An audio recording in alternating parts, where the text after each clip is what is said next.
Naihati Indiranagar colony এলাকার বাসিন্দা পলি দাস দত্ত সাধারণ মানুষের কাছ থেকে চড়া সুদের টাকা ফেরত দেওয়ার প্রলোভন দেখিয়ে আবার কখনো নিজের অসুবিধার কারণ দেখিয়ে টাকা ধার নিয়ে স্বামীকে নিয়ে উধাও হয়ে যান।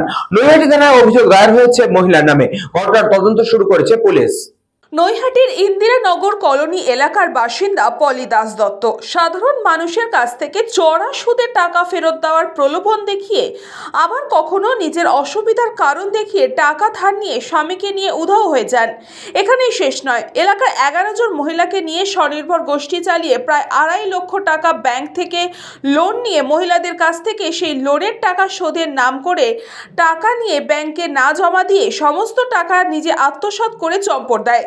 এরপরই স্বনির্ভর গোষ্ঠীর মহিলা এবং এলাকার মহিলারা তাদের বাড়িতে এসে দেখে তারা বাড়িতে নেই, উধাও হয়ে গিয়েছে। এ বিষয়ে তারা নৈহাটি থানায় অভিযোগ দায়ের করেছেন ওই মহিলার নামে। ঘটনার তদন্ত শুরু করেছে নৈহাটি থানার পুলিশ।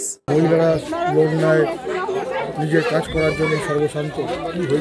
এই বাড়ির যে ছেলের বউ, যার নাম হচ্ছে পলি দাস, পুরো নাম হচ্ছে পলি দাস দত্ত, তো সে একজন প্রতারক। তার কারণ হচ্ছে সে নৈহাটি জুড়ে বিভিন্ন লোকের কাছ থেকে মিথ্যা কথা বলে, বিভিন্ন রকম কথা বলে টাকা কালেক্ট করত।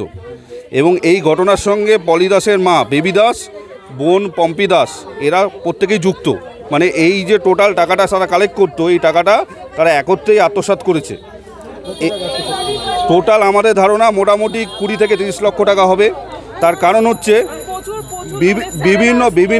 বিভিন্ন লোকের কাছ থেকে তো প্রথম করা টাকা কালেক্ট করেইছে, পাশাপাশি বিভিন্ন ছোটোখাটো ব্যাংক, ফাইন্যান্সিয়াল যেসব লোন দেয় সেই সব জায়গা থেকেও তারা লোন তুলতো। মা তুলতো, মানে পলিদাসের মা তুলতো, পলিদাসের বোন তুলতো এবং পলিদাস নিজেও তুলতো। এইভাবে তারা টাকাটাকে তুলতো। আর এদের ক্ষেত্রে যে হ্যাঁ, ওই টাকা নিয়ে কি করতো সেটা আমাদের কারোরই জানা নেই। ব্যুরো রিপোর্ট, নিউজ পঙ্গ টাইম।